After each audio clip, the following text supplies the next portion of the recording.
إن الحمد لله نحمده ونستعينه ونستغفره ونؤمن به ونتوكل عليه ونعوذ بالله من شرور أنفسنا ومن سيئات أعمالنا من يهده الله فلا مضل له ومن يضلله فلا هادي له وأشهد أن لا إله إلا الله وأشهد أن محمدا عبده ورسوله أما بعد فأعوذ بالله السميع العليم من الشيطان الرجيم إنهم فتية آمنوا بربهم وزدناهم هدى وربطنا على قلوبهم إذ قاموا فقالوا ربنا رب السماوات والأرض لن ندعو من دونه إلها لقد قلنا إذا شططا۔ اسٹیج پر جلوہ افروز ذمہ داران، میرے سامنے بیٹھے ہوئے میرے بھائی، میری تمام جمعیت کے ذمہ داران اور میرے پیارے بچوں، بھائیوں، میرے عزیزوں، اور جو خواتین آئی ہوئی ہیں، میری ماؤں بہنوں، میں سب سے پہلے تو آپ سب کو یہ خوشخبری دیتا ہوں کہ اللہ رب العزت نے ایمان پر جنت رکھی ہے اور عقیدے کے فساد پر جہنم رکھی ہے۔ اللہ نے قرآن پاک میں ارشاد فرمایا فریق فی الجنت و فریق فی السعیر۔ کل جب قیامت کا دن ہوگا، کل جب سارے انسان اور سارے جنات اللہ کے سامنے کھڑے ہوں گے تو اللہ نے فرمایا کہ دو گروہ ہوں گے، فریق فی الجنہ و فریق فی السعیر۔ ایک گروہ جنت میں جانے والا اور ایک گروہ جہنم میں جانے والا۔ میرے عزیزوں، ان دو گروہ کے علاوہ کوئی تیسرا گروہ نہیں ہے، یا تو جنت میں ہے جانا اور یا تو جہنم میں۔ تو اگر ایمان حاصل ہو گیا، اور ایمان بھی کیسا، بہت غور سے میری بات سنیے میرے عزیزوں، اس لیے کہ آج کل بڑے دھوکے عام ہیں۔ ایمان کے نام پر کفر بک رہا ہے، ایمان کے نام پر شرک بک رہا ہے۔ اس بات کو بہت اچھی طرح سے سمجھنے کی ضرورت ہے کہ اللہ رب العزت نے قرآن پاک میں فرمایا الذین آمنوا ولم یلبسوا ایمانہم بظلم اولئک لہم الامن۔ وہ لوگ جو ایمان لائے، ٹھہریے، رکیے، اللہ جل جلالہ جل شانہ عم نوالہ العزیز المتعال رب کائنات معبود برحق کیا فرماتا ہے؟ الذین آمنوا، جو ایمان لائے، ولم یلبسوا ایمانہم بظلم، لیکن اپنے ایمان میں ظلم داخل نہیں کیا۔ صحابہ کرام سب کے سب عرب ہیں، عربی زبان کے سمجھنے والے ہیں، اسی میں پیدا ہوئے پلے بڑھے۔ صحابہ کرام، بخاری شریف کی روایت ہے کتاب التفسیر کی، صحابہ کرام کہتے ہیں اے اللہ کے رسول، ولم یلبسوا بظلم کا کیا مطلب ہے کہ ایمان لائے اور ظلم نہیں کیا؟ اے اللہ کے رسول، اس کا کیا مطلب ہے؟ یہ ظلم کیا ہے؟ اللہ اکبر، اللہ اکبر۔ اللہ کے پیارے نبی صلی اللہ علیہ وسلم جو صادق مصدوق ہے، جو اپنی زبان سے کچھ نہیں کہتے، اللہ ان پر وحی کرتا ہے تو بولتے ہیں، کیا فرماتے ہیں؟ بظلم ای بشرک، جو ایمان لائے پھر شرک نہیں کیا، اولئک لہم الامن، ان کے لیے امن ہے، جنت ان کے لیے ہے۔ یوں دعویٰ کر دینے والے کہ ہم ایمان لائے، یہ تو منافق بھی دعویٰ کرتے تھے۔ یہ دعویٰ کر دینے والے کہ ہم ایمان لائے، یہود بھی کہتے تھے، نصارہ بھی کہتے تھے، مشرکین مکہ بھی اللہ کو مانتے تھے، اللہ کو تو مانتے ہی تھے، اللہ کے لیے نماز پڑھتے تھے، وما کان صلاتهم عند البیت الا مکاء وتصدیہ، اللہ کے لیے نماز پڑھتے تھے، حج بھی کرتے تھے، اللہ کے گھر کا طواف بھی کرتے تھے، ننگے ہو کے طواف کرتے تھے، کہتے تھے اللہ تعالیٰ کو ان کپڑوں کے ساتھ جس میں ہم نے گناہ کیا ہے ان کپڑوں میں نہیں جائیں گے۔ ذرا محبت دیکھیے اللہ سے محبت دیکھیے۔ لیکن نہیں نہ، یہ محبت سب ایک طرف، جس بنیاد پر یہ دنیا قائم ہوئی، جس بنیاد پر میزان قائم ہوگا، جس بنیاد پر اللہ نے انبیاء اکرام کو بھیجا، وہ کیا ہے کہ اے نبی تم سب کے سب جاؤ اور لوگوں کو بتاؤ کہ میری توحید اختیار کریں، میرے ساتھ شرک نہ کریں۔ اگر تم نے توحید اختیار کی تو تمہاری ہر نیکی قابل قبول ہے، یہاں تک کہ اگر کسی نے راستے سے ایک پتھر کا ٹکڑا ہٹا دیا، کنکر ہٹا دیا، راستے میں پڑا ہوا کانٹا ہٹا دیا، تو اللہ رب العزت اس کے بدلے میں اس کے گناہوں کو معاف کرے گا، صدقات میں یہ شمار ہوگا۔ اور میرے عزیزوں، بڑی خطرناک بات، بہت ڈرنے والی بات، لرزہ طاری کر دینے والی بات، کہ اگر ہم نے شرک کیا تو نماز، روزہ، زکوٰۃ، حج، طواف، عمرہ، خیرات، صدقات، تلاوت کچھ قابل قبول نہیں، کچھ قابل قبول نہیں۔ سورہ غاشیہ میں اللہ نے کیا فرمایا؟ ہل اتاک حدیث الغاشیہ، کیا تمہیں ڈھانپ لینے والی چیز کے بارے میں خبر پہنچی؟ وجوہ یومئذ خاشعہ، جس روز چہرے ڈرے ڈرے ہوں گے، عاملۃ ناصبہ، کتنے ہی ایسے لوگ آئیں گے جو بڑی محنت کرنے والے ہوں گے، ناصبہ عبادتیں کر کر کے تھک جانے والے لوگ ہوں گے۔ تسلا نارن حامیہ، بھڑکتی ہوئی آگ میں، دہکتی ہوئی آگ میں انہیں جھونک دیا جائے گا۔ اللہ اکبر۔ میرے عزیزوں، بڑی ڈرنے والی بات ہے۔ میرے نوجوانوں، میری ماں بہنوں، بہت ڈرنے والی بات ہے۔ ہم سمجھتے تھے کہ نماز پڑھ لیں گے تو کامیاب ہو جائیں گے، ہم سمجھتے تھے کہ روزہ رکھ لیں گے تو جنت مل جائے گی، ہم سمجھتے تھے کہ خوب نیک کام کر لیں گے، طواف کر لیں گے، عمرہ کر لیں گے، جنت مل جائے گی، ہم سمجھتے تھے اللہ کا ذکر کر لیں گے، سبحان اللہ، الحمدللہ، اللہ اکبر پڑھ لیں گے، جنت مل جائے گی۔ ہم تو یہ سمجھے بیٹھے ہوئے تھے، اور اللہ کہتا ہے نہیں، پہلے اپنے آپ سے شرک کو دور کرو، پھر میری بارگاہ میں آؤ۔ وَمَن يُشْرِكْ بِاللَّهِ فَقَدْ حَرَّمَ اللَّهُ عَلَيْهِ الْجَنَّةَ، جس نے شرک کر لیا اللہ نے جنت اس پر حرام کر دی۔ وَمَأْوَاهُ النَّارُ، اور اس کا ٹھکانہ جہنم ہے۔ وَمَا لِلظَّالِمِينَ مِنْ أَنصَارٍ، اور ان مشرکوں کے لیے، ظالموں کے لیے کوئی مدد کو نہیں آئے گا، کوئی مدد کو نہیں آئے گا۔ عبادتیں قابل قبول ہوں گی، تھوڑا عمل بھی بہت ہے، اگر شرک نہیں ہے، اور اگر تمہاری زندگی میں داخل ہے شرک، تو پھر عبادتوں کے پہاڑ بھی کوئی فائدہ نہیں۔ قرآن پاک میں اللہ نے کیا کہا؟ میرے عزیزوں، کیا فرمایا اللہ نے؟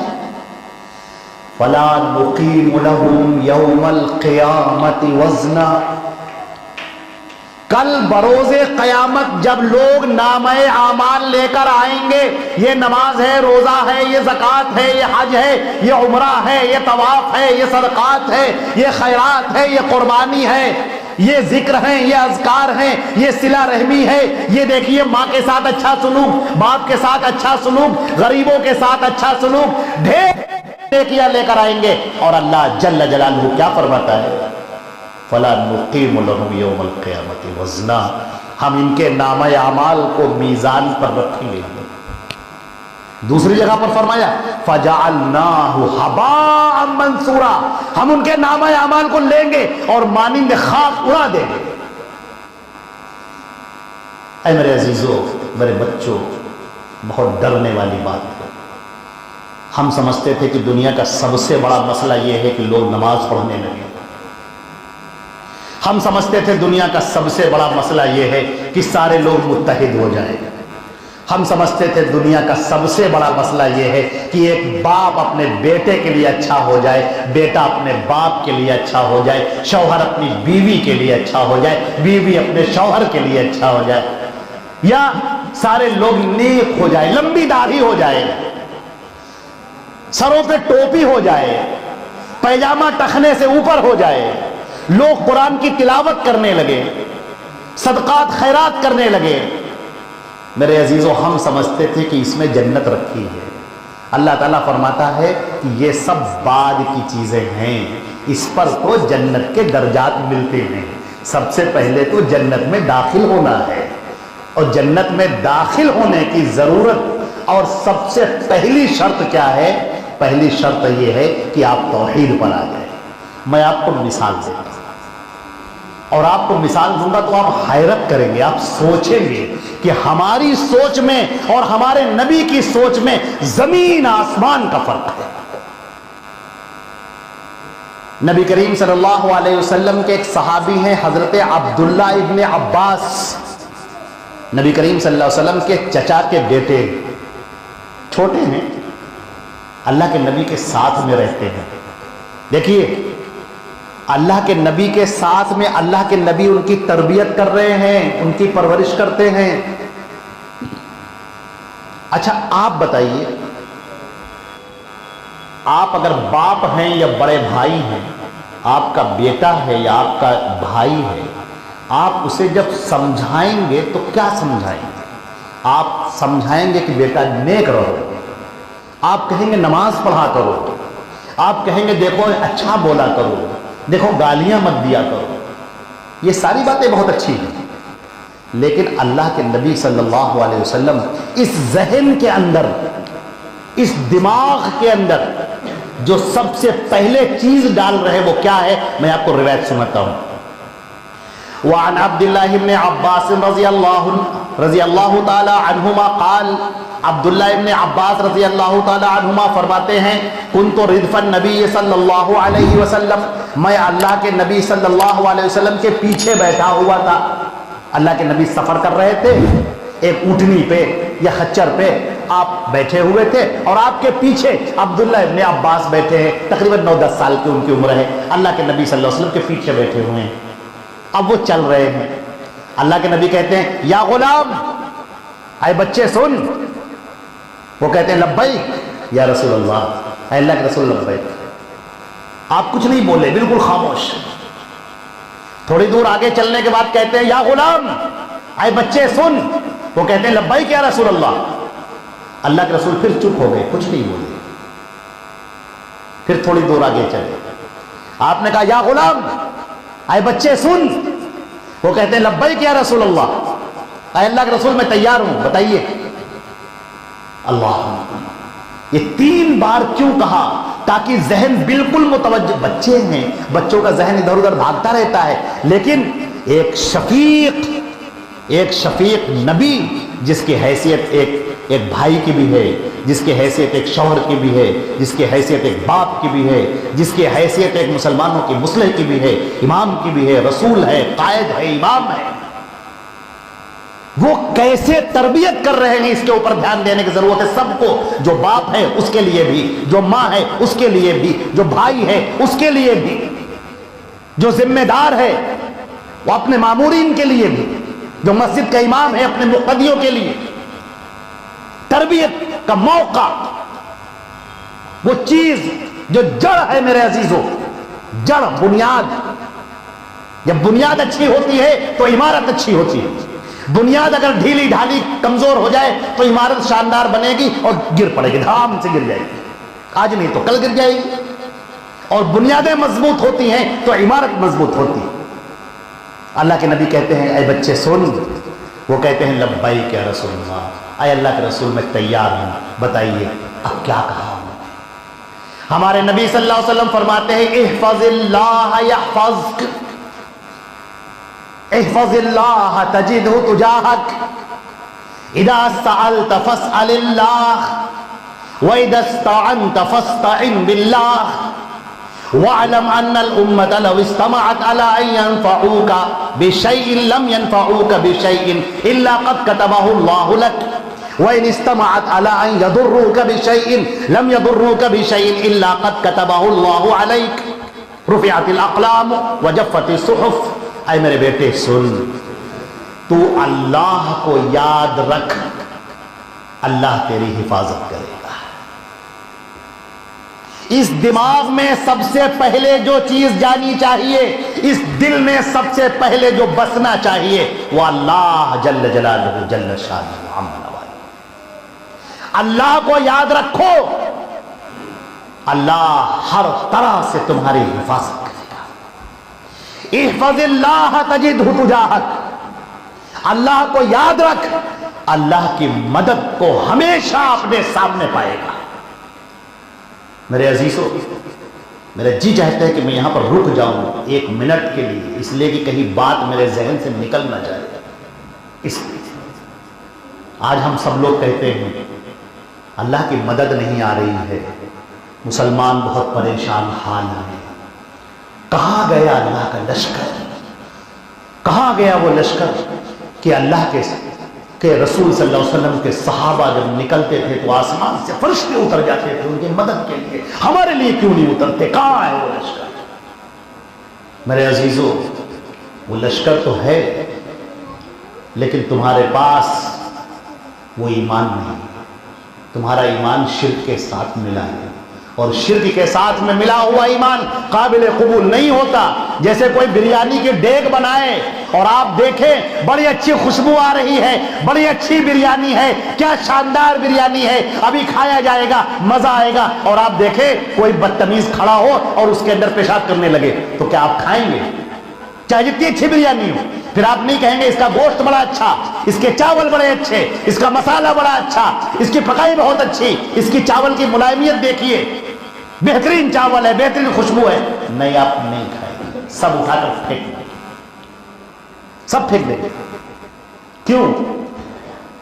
الذین آمنوا ولم یلبسوا ایمانہم بظلم، جو لوگ ایمان لائے لیکن اپنے ایمان کے ساتھ میں شرک داخل نہیں کیا۔ جب شرک داخل نہیں کیا تو مومن، اولئک لہم الامن، ایسے لوگوں کے لیے ہم امن لکھ دیتے ہیں۔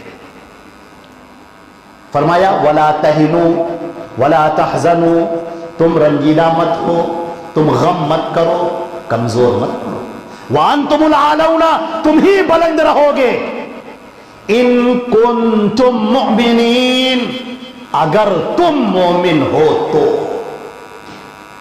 بات پکی صاف ہو، تم مومن ہو تو اللہ کی مدد تمہارے ساتھ آئے گی، اور اگر تم کہو ہم اللہ پر ایمان لائے اور اس کے بعد تمہارے ہاتھوں میں کڑے پہنے ہوئے، گلے میں تعویذ پہنے ہو، پیروں میں گنڈے پہنے ہو، تمہاری عورتیں اپنے کمر پر تعویذ باندھے ہوئے، گنڈے باندھے ہوئے، تم اپنے گھروں پر اپنی گاڑیوں میں نیمبو اور مرچی ٹانگتے ہو، تم باباؤں کے پاس جاتے ہو، مزاروں کے پاس جاتے ہو، اماموں کی طرف رجوع کرتے ہو، درختوں کی طرف جاتے ہو، دریاؤں کی طرف جاتے ہو اور ان کو پوجتے ہو، ان کو پکارتے ہو اور ان کو دعائی دیتے ہو، ان کو آوازیں دیتے ہو، تو اللہ کی قسم تم مومن نہیں ہو۔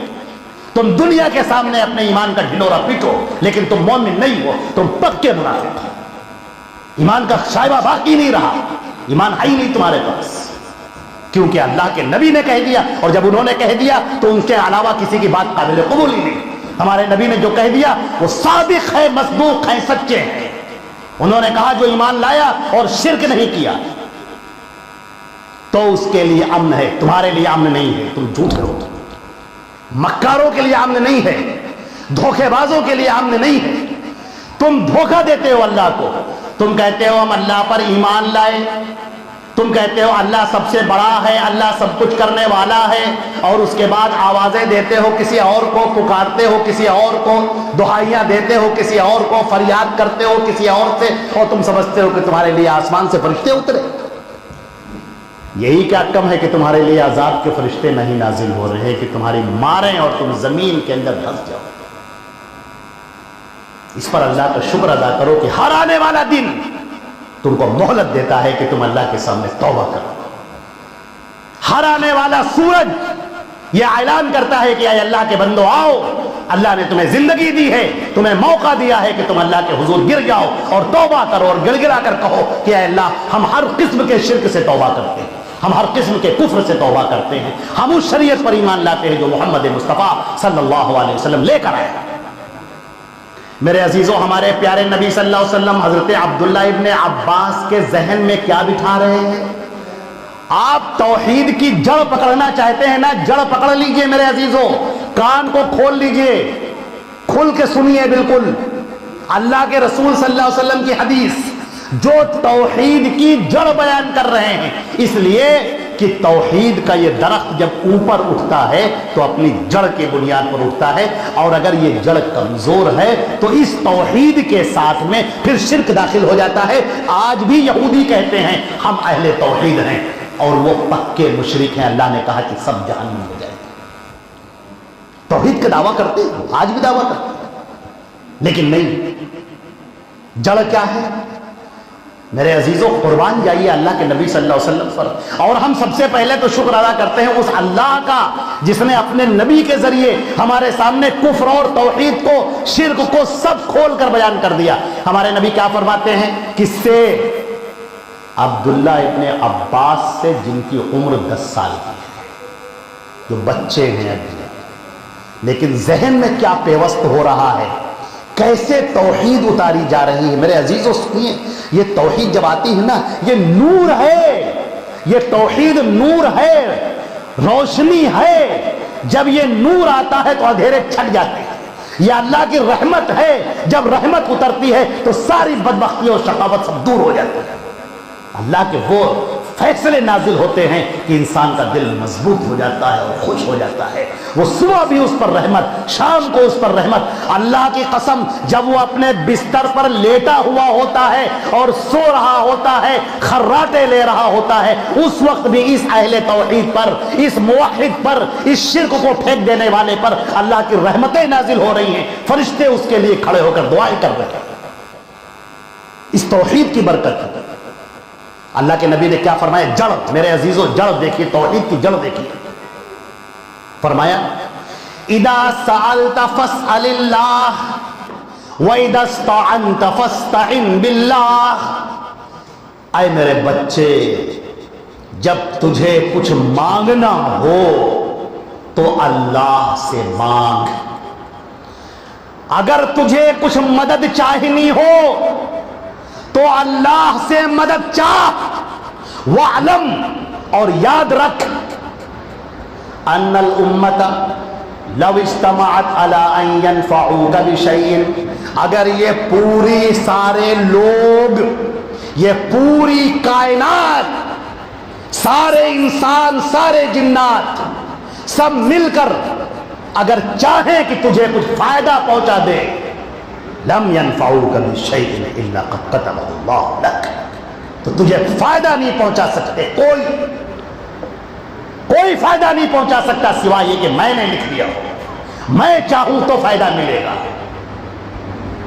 وَإِنِ اسْتَمَعَتْ عَلَىٰ أَن يَضُرُّوكَ بِشَيْءٍ، اور اگر یہ سارے کے سارے لوگ اکٹھا ہو جائیں کہ تمہیں کچھ نقصان پہنچائیں تو تمہیں نقصان نہیں پہنچا سکتے، الا قد كتبه اللہ علیک، سوائے یہ کہ اللہ نے تیرے لیے لکھ دیا ہو۔ اور سن، تیری تقدیر لکھی جا چکی، رفعت الاقلام وجفت الصحف، قلم اٹھا لیے گئے، صحیفے خشک ہو گئے۔ اللہ پر یقین کر، مانگنا، طلب کرنا، جب تم پریشانی میں آ جاؤ، جب تم مصیبتوں میں آ جاؤ تو اے میرے بندو، تم سب اللہ کے محتاج ہو اور اللہ کسی کا محتاج نہیں، اور تمہارا امتحان ہے اس دنیا میں، یہ تمہارا امتحان ہے اس دنیا میں۔ اللہ نے تمہارے اوپر مصیبت ڈالی، پریشانیوں میں تم کو گھیر دیا۔ کیوں گھیر دیا؟ تم کیا جانو کیوں گھیر دیا؟ اس لیے گھیر دیا لِنَبْلُوَكُمْ أَيُّكُمْ أَحْسَنُ عَمَلًا، ہم ذرا دیکھنا چاہتے ہیں کہ جب تم پر مصیبت آ گئی تو تم نے کون سا عمل پیش کیا۔ توحید لے کر آئے، یہ شرک کی آمیزش کر ڈالی، ذرا سا پریشان ہو گئے، تم نے اللہ سے دعا کی اور اللہ نے کہا تمہیں ابھی نہیں دیں گے، اب دیکھنا یہ ہے تمہاری وفاداری کہاں جاتی ہے، تمہارا ایمان کہاں جاتا ہے۔ پھر تم نے کہا فلاں مزار پہ چلو، پھر تم نے کہا فلاں بابا کے پاس چلو، فلاں تعویذ لکھتے ہیں ان کے پاس چلو، فلاں گنڈا بناتے ہیں، گرہیں باندھ باندھ کر پھونکتے ہیں، جھاڑ پھونک کر ان کے پاس چلو، جادوگروں کے پاس۔ شیطان تم کو کھینچ کر لے کر گیا اور تم اس کے پیچھے پیچھے پیچھے پیچھے چلتے چلے گئے۔ تم تو توحید والے تھے، شرک کب سے کر دے لگے، اور ادھر تم نے شرک کر لیا اور ادھر تمہارے سارے اعمال برباد ہو گئے، تمہیں پتہ بھی نہیں چلا۔ تم سمجھ رہے ہو کہ میری داڑھی بڑی لمبی ہے، میری داڑھی بڑی خوبصورت ہے، تم سمجھ رہے ہو کہ ہم تو 5 وقت کی نمازیں پڑھ رہے ہیں، تم کہہ رہے ہو کہ ہم تو بڑے تقوی والے ہیں، ہم تو صبح و شام اللہ کا ذکر کرتے ہیں، اور تمہارے سارے اعمال شیطان نے برباد کرا دیے، تمہیں پتہ ہی نہیں چلا۔ کیوں؟ اللہ کے نبی نے بچوں کو کیا سکھایا؟ اذا سألت فاسأل اللہ، تجھے اگر کچھ مانگنا ہے تو اللہ سے مانگ۔ اور سنیں گے اس کی تشریح، اللہ کے نبی کی حدیث سنیے، مزہ آ جائے آپ کو۔ اللہ کے نبی صلی اللہ علیہ وسلم کے سمجھانے کے انداز پہ قربان ہو جائیے، کیا کہتے ہیں؟ لِيَسْأَلْ حَاجَتَهُ كُلَّهَا حَتَّى يَسْأَلَ شِفْعًا عَلَيْهِ الْقَطَعَ۔ تم میں سے ہر ایک کو چاہیے کہ جو کچھ مانگے اللہ سے مانگے، یہاں تک کہ جوتے کا تسمہ ٹوٹ جائے وہ بھی اللہ سے مانگے۔ اللہ، آج یہ مسلمان کہاں کھڑا ہے؟ آج یہ مسلمان کن کو دعائیاں دے رہا ہے، پکار رہا ہے، کہتا ہے ہم قبر پہ گئے تھے، ہم قبرستان گئے تھے، ہم نے کچھ نہیں مانگا، ہم نے ان سے یہ کہا کہ تم دعا کر دو میرے لیے۔ اللہ اکبر، کر لیا تم نے شرک، یہیں پر تمہارا شرک ہو گیا۔ جس اللہ کو تمہیں نمازوں میں پکارنا چاہیے، سجدے میں پکارنا چاہیے، جس اللہ کو رات کی تنہائی میں پکارنا چاہیے، جس اللہ کو تمہیں مصلی پر کھڑے ہو کر پکارنا چاہیے، جس اللہ کو اللہ کی توحید بیان کرنے کے بعد پکارنا چاہیے، تم کہاں کہاں چلے گئے؟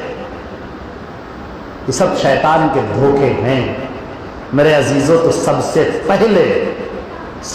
پہلے جو چیز صحیح کرنی ہے وہ اپنی توحید درست کرنی ہے، کیونکہ توحید کے بغیر تو سب بیکار ہے۔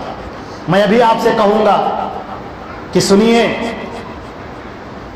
اگر تم نے ایک تھوڑی سی نیکی کر لی، حدیث میں کیا آتا ہے کہ اگر تم نے سبحان اللہ کہہ دیا، سبحان اللہ، تو اللہ اس قدر نیکیاں دیتا ہے کہ آسمان و زمین بھر جاتے ہیں۔ یہ تمہارا کمپیوٹر فیل ہو جائے گا، نیکیاں جوڑ نہیں پائے گا۔ اس قدر نیکیاں اللہ صرف سبحان اللہ کہنے پر دے دیتا ہے۔ لیکن ہم تو مائل بکرم ہیں، کوئی سائل ہی نہیں، راہ دکھلائے کسی رہے ہوئے منزل ہی نہیں۔ تم چلے آئے ہو سبحان اللہ کہتے ہوئے، لیکن تمہارے ساتھ میں تو شرک داخل ہے۔ اس شرک کے ساتھ میں تمہاری دعا کیسے قبول ہو؟ اس شرک کے ساتھ میں تمہاری عبادت کیسے قبول ہو؟ اللہ تو 2 رکعت نماز پڑھنے پر بھی نواز دیتا ہے، اس قدر نواز دیتا ہے کہ تم اتنا لے بھی نہیں پاؤ گے، تمہارا دامن تھک جائے گا، تم لیتے لیتے تھک جاؤ گے، اللہ دیتے دیتے نہ تھکے گا، تمہارا دامن تنگ پڑ جائے گا۔ لیکن یہ 2 رکعت شرک سے خالی تو ہوں۔ اس دل کے اندر جو چور بیٹھا ہے، جس نے درود کے نام پر اللہ کے نبی کو بلانا سکھایا تم کو، درود پڑھو۔ اللہ کے نبی نے کیا کہا؟ من صلی علیہ واحدۃ صلی اللہ علیہ بہا عشرا، جس نے میرے اوپر 1 مرتبہ درود پڑھا، اللہ اس پر 10 مرتبہ رحمتیں نازل کرے گا۔ اب شیطان نے دیکھا کہ یہ کیا ہو گیا، اب تو یہ بندہ درود پڑھے گا، اب تو یہ اللہ کی رحمتیں پائے گا، اب اسے کیسے گمراہ کیا جائے، کیا کیا جائے، کون تگڑم لگایا جائے، کون سا تکا لگایا جائے، اس کے اوپر کون سی پلاننگ کی جائے۔ تو شیطان نے آ کر کیا کہا کہ ارے سنو، تم درود پڑھ رہے ہو؟ نے کہا ہاں درود پڑھ رہے ہیں۔ کہا بہت اچھا کام ہے، تم کو معلوم ہے درود کا فائدہ کیا ہے؟ کب بتاؤ بھائی درود کا کیا فائدہ ہے؟ کہا درود کا فائدہ یہ ہے کہ جب تم درود پڑھو گے تو اللہ کے نبی تمہاری مدد کو آئیں گے۔ نے کہا اچھا، جب تم پریشان حال ہوگے، مصیبت میں ہوگے، گنہگاری پر ہوگے، اللہ کے رسول اتر کے آئیں گے اور تمہاری مدد کریں گے۔ نے کہا اچھا اب تو ہم اور درود پڑھیں۔ اب اس نے درود پڑھنا شروع کر دیا۔ دیکھا شیطان مردود نے اس کو شرک میں کے اندھیروں میں ڈھکیل دیا۔ اب یہ پوری زندگی پڑھتا رہے، کوئی فائدہ نہیں، سب بیکار۔ عقیدہ کیسے گمراہ کر دیا، کیسے چکر چلا دیا کہ تم پڑھ رہے ہو درود اور شیطان نے تمہارے دماغ کے اندر یہ جھوٹا، یہ کفریہ، یہ شرکیہ عقیدہ بٹھا دیا کہ تم درود پڑھو گے اور اللہ کے نبی تمہاری مدد کو آئیں گے۔ جیسے عیسائی عقیدہ رکھتے ہیں کہ تم اگر عیسیٰ مسیح کو پکارو، یہ کراس اگر ایسے ایسے کر لو تو عیسیٰ علیہ السلام کسی بھی شکل میں آئیں گے، چاہے جانور کی شکل میں آ جائیں، چاہے کوے کی شکل میں آ جائیں، درخت کی شکل میں آ جائیں، انسان کی شکل میں آ جائیں، وہ آئیں گے اور تمہاری مدد کریں گے۔ ملا دیے ڈانڈے، داخل کر دیا شرک کے اندر۔ اب تم درود بھی پڑھ رہے ہو اور اللہ کے ساتھ شرک بھی ہو رہا ہے۔ اسی لیے اللہ نے فرمایا، اللہ کے پیارے نبی صلی اللہ علیہ وسلم نے، کہ اپنے آپ کو درست کر لو سب سے پہلے کہ تم جب بھی کچھ مانگو گے تو ایک اللہ سے مانگو گے اور اللہ کے علاوہ تم کسی سے طلب نہیں کرو گے۔ جس کے اوپر موت طاری ہو گئی اب آپ اسے پکار نہیں سکتے، اب اسے بلا نہیں سکتے۔ دنیا دارالاسباب ہے، آپ ایک دوسرے سے مدد لیں وہ چلے گا، ٹھیک ہے، لیکن جس پر موت طاری ہو گئی، جو اس دنیا سے رخصت ہو گیا، اب اسے آپ پکار رہے ہو اپنی مدد کے لیے، یہی شرک ہے، یہی کفر ہے۔ موسیٰ کو پکارو تو بھی مشرک، اور عیسیٰ علیہ السلام کو پکارو تو بھی مشرک، اور سیدنا عزیر کو پکارو تو بھی مشرک، اور محمد مصطفیٰ علیہ السلام کو پکارو تو بھی مشرک۔ جس کو بھی پکارو، کسی نبی کو پکارو تو بھی مشرک، کسی ولی کو پکارو تو بھی مشرک، کسی فرشتے کو پکارو تو بھی مشرک، کسی امام کو پکارو تو بھی مشرک، کسی قبر والے کو، کسی مردہ کو پکارو تو بھی مشرک۔ اللہ کے رسول نے دو چار کی طرح صاف کر دیا ہے، اب اس کے بارے میں کوئی شک نہ کرنا۔ اے اللہ کے بندو، سب سے پہلے اللہ کے توحید پر آ جاؤ۔ فریق فی الجنہ، ایک فریق ہوگا جو جنت میں جائے گا، وہ فریق فی السعیر، اور ایک فریق ہوگا جو جہنم میں جائے گا۔ جو توحید پر ہوگا وہ جنت میں جائے گا، جو شرک پر ہوگا وہ جہنم میں جائے گا۔ یہ کیا ہے؟ یہ بنیاد ہے۔ اب اس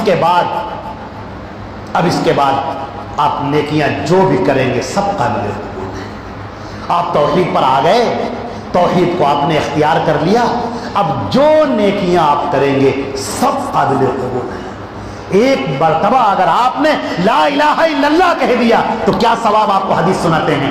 ایک مرتبہ حضرت موسیٰ علیہ السلام نے اللہ تعالیٰ سے عرض کیا کہ اے میرے پروردگار، اے میرے سچے معبود، مجھے ایک ایسا کلمہ سکھا دے کہ جس سے میں تجھے پکاروں تو تم میرے اوپر خوش ہو جائے، اپنی رحمتوں کا نزول کر دے۔ اللہ تعالیٰ نے فرمایا کہ اے کلیم اللہ، اے میرے پیغمبر، تو لا الہ الا اللہ کہا کر۔ موسیٰ علیہ السلام نے کہا یہ تو آدم علیہ السلام سے لے کر مجھ تک سب کہتے ہیں، مجھے کوئی مخصوص کلمہ دے دیجئے۔ اللہ تعالیٰ نے فرمایا کہ اے موسیٰ، اگر زمین و آسمان ایک پلڑے میں رکھ دیا جائے میرے سوا، اور ایک پلڑے میں لا الہ الا اللہ رکھ دیا جائے تو لا الہ الا اللہ کا پلڑا جھک جائے گا۔ معمولی سمجھتے ہو لا الہ الا اللہ؟ یہ جان ہے پوری کائنات کی، اللہ کا نام شامل ہے۔ اللہ اکبر کبیرہ، کون ہے اللہ سے بڑا؟ کوئی نہیں ہے، سب چھوٹے ہیں، سب بونے ہیں، سب محتاج ہیں۔ وہ دیتا ہے تو سب پاتے ہیں، وہ عطا کرتا ہے تو سب کو ملتا ہے۔ اس نے زندگی دی تو لوگ بولنے کے لائق ہوئے، اس نے آنکھیں دی تو لوگ دیکھنے کے لائق ہوئے، اس نے سماعت دی تو لوگ سننے کے لائق ہوئے، اس نے رگوں میں خون دوڑایا تو لوگ چلنے کے لائق ہوئے۔ وہ سارے پیغمبر سب اسی صف میں کھڑے ہیں۔ خالق تو وہ ہے، باقی سب مخلوق ہے۔ مالک تو وہ ہے، باقی سب معبود، سب کے سب غلام ہیں۔ اللہ عطا کرنے والا ہے، اللہ بڑا ہے۔ اللہ کی توحید کو لوگوں اختیار کر لو، سب سے بڑی نیکی تم نے پالی۔ اللہ کے نبی صلی اللہ علیہ وسلم سے پوچھا گیا کہ اے اللہ کے رسول ہمیں بتائیے سب سے بڑا گناہ کیا ہے، جس گناہ سے بڑا کوئی گناہ نہ ہو۔ آپ کیا سمجھتے ہیں سب سے بڑا گناہ؟ سوچ کے دیکھیے کیا ہوگا گناہ۔ اللہ کے نبی صلی اللہ علیہ وسلم نے فرمایا کہ سب سے بڑا گناہ ہے شرک کرنا، ان تشرک باللہ، تو شرک کرے اللہ کے ساتھ، جس نے تجھے پیدا کیا، تجھے وجود بخشا، تجھے ہاتھ پیر دیے، کان دیے، ناک دی، زبان دی، آنکھیں دی، سر دیا، دل دیا، دماغ دیا، آج تو چل رہا ہے، بول رہا ہے، کھا رہا ہے، پی رہا ہے، گردن اٹھا اٹھا کے چل رہا ہے، اکڑ کر چل رہا ہے، یہ کس نے دیا تجھے؟ اسے ایک اللہ نے دیا، اور تو اسی کے ساتھ شریک کر رہا ہے، تو اسی کو بھول گیا۔ سب سے بڑا ظلم شرک، یہ بنیاد ہے۔ میرے نوجوانوں بہت کان کھول کر سنو، آج کل دجال کے آنے کا وقت آ گیا ہے، اس دجال کے آنے سے پہلے بہت سارے اس کے ہرکارے آئیں گے جو تمہیں اللہ کی توحید سے دور کریں گے۔ کوئی نماز کے نام پر، کوئی روزے کے نام پر، کوئی ذکر کے نام پر، کوئی اذکار کے نام پر، کوئی اماموں کے نام پر، کوئی امام حسین کے نام پر، امام علی کے نام پر، امام زین العابدین کے نام پر، 12 اماموں کے نام پر تم کو لے کر جائیں گے اس طرف۔ یاد رکھو یہ شیطان مردود تمہیں چاروں طرف سے گھماتا پھرے گا، لیکن اگر تم چاہتے ہو سچی راہ اختیار کرنا تو محمد مصطفیٰ صلی اللہ علیہ وسلم کے طریقے کو پکڑ لو، اسے اختیار کرو۔ آج کل سب سے بڑا بگاڑ جو ہمارے نوجوانوں میں ہے وہ سوشل میڈیا کی لائن سے آ رہا ہے۔ آپ کہیں کہ اچھا بگاڑ کا مطلب یہ ہے کہ سوشل میڈیا پر لوگ گانے سن رہے ہیں، لوگ فلمیں دیکھ رہے ہیں، یہ بگاڑ ہے؟ نہیں، اس سے بھی بڑا بگاڑ، بہت بڑا بگاڑ وہ یہ ہے کہ سوشل میڈیا پر ایسے داڑھی رکھے ہوئے علماء، مولانا، پگڑی باندھے ہوئے لوگ، دجال صفت لوگ موجود ہیں جو تمہیں اللہ کی توحید سے ہٹا کر تمہیں شرک میں داخل کر رہے ہیں، تمہیں کفر میں داخل کر رہے ہیں۔ یہ ہے سب سے بڑا المیہ، یہ ہے سب سے بڑا بحران، یہ ہے شیطان کا وہ تیر، وہ چال جو جب دماغ کے اوپر لگتا ہے تو انسان کو سیدھے مشرک بنا دیتا ہے۔ میرے عزیزوں، اللہ نے زندگی دی ہے، یہ موقع دیا ہے۔ ہم امتحان حال میں جس طرح بیٹھے ہوتے ہیں، اور امتحان حال میں جب ہم بیٹھے ہوتے ہیں تو ہمارے سامنے پرچہ آتا ہے اور اس پرچے میں کچھ سوال ہوتے ہیں، ہم اس سوال کو حل کرتے ہیں۔ جب اس سوال کو ہم حل کرتے ہیں اسی بنیاد پر ہم پاس ہوتے ہیں یا فیل ہوتے ہیں۔ یہ ہماری زندگی امتحان ہے، اور ہماری زندگی کے اندر ہمارے سوالات جو ہیں ان میں سب سے پہلا سوال یہ ہے کہ تم ایک اللہ کی عبادت کرنے والے بنو، اس کے ساتھ کسی کو شریک کرنے والے نہ بنو۔ دوسرا جو سوال ہے وہ یہ ہے کہ محمد مصطفیٰ صلی اللہ علیہ وسلم کی لائی ہوئی، بتائی ہوئی شریعت کی پیروی کرو، اپنی مرضی سے، اپنے دل اور دماغ سے کوئی اور شریعت کی پیروی نہ کرو۔ اور تیسرا سوال یہ ہے کہ تم دین اسلام پر کے تابع رہو، سنتوں پر رہو، بدعتوں میں گرفتار نہ ہو۔ میرے عزیزو، قرآن پاک میں اللہ نے فرمایا الذی خلق الموت والحیات لیبلوکم ایکم احسن عملا۔ یہ موت اور زندگی اللہ نے اس لیے رکھی ہے تاکہ وہ دیکھے تم میں سے کون حسن عمل لے کر آتا ہے۔ حسن عمل، مفسرین نے اس آیت کی تفسیر میں لکھا ہے کہ اللہ یہ نہیں کہتا ہے کہ تم زیادہ عبادتیں لے کر آؤ، وہ نہیں کہتا ہے کہ تم خوب عبادتیں لے کر آؤ، وہ کہتا ہے تم صحیح عبادتیں لے کر آؤ۔ حسن عمل دو چیزوں کا نام ہے۔ میرے عزیزو ذرا سا توجہ دیجیے گا، بڑی اہم بات ہے، بڑی اہم بات آپ کے سامنے بیان کروں، بہت اہم بات۔ دو چیزوں کا نام حسن عمل ہے۔